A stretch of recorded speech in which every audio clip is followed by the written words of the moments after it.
এই যে 22 মার্চ দুপুর 12টা চট্টগ্রাম নগরীর বন্দরটিলা এলাকায় একটি পোশাক কারখানা সুপারভাইজার নয়ন বড়ুয়া রিকশা করে প্রধান সড়কের দিকে যাচ্ছেন। এই সময় রিকশার পাদানিতে ছিল একটি বস্তা, আর এই বস্তার মধ্যেই ছিল নারী শ্রমিক জ্যোৎস্না বেগমের মরদেহ। পিবিআই জানায় 23 মার্চ নগরীর ইস্পাহানি মোড়ের ফ্লাইওভারের নিচে বস্তাবন্দি এক নারীর লাশ পাওয়া যায়। তথ্য প্রযুক্তির মাধ্যমে নিহতের পরিচয় শনাক্তের পর জানা যায় কাপ্তাই রাস্তা এলাকায় একটি গার্মেন্টসে চাকরি করতেন তিনি। তদন্তে বেরিয়ে আসে একই গার্মেন্টসের সুপারভাইজার নয়ন বড়ুয়ার সঙ্গে পরকীয়া প্রেমের সম্পর্ক ছিল তার।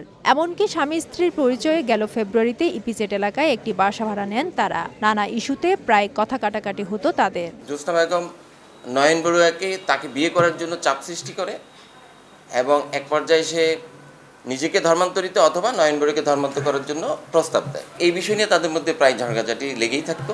সোমবার পিপিআই কার্যালয়ে সংবাদ সম্মেলনে জানানো হয় অভিযুক্ত নয়ন বড়ুয়াকে নগরীর মোহরা এলাকা থেকে গ্রেফতার করা হয়। প্রাথমিক জিজ্ঞাসাবাদে ঘটনায় জড়িত থাকার কথা স্বীকার করেছে সে।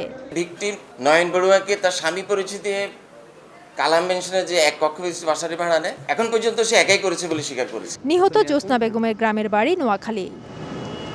ফেরদৌস লিপি, সময় সংবাদ, চট্টগ্রাম।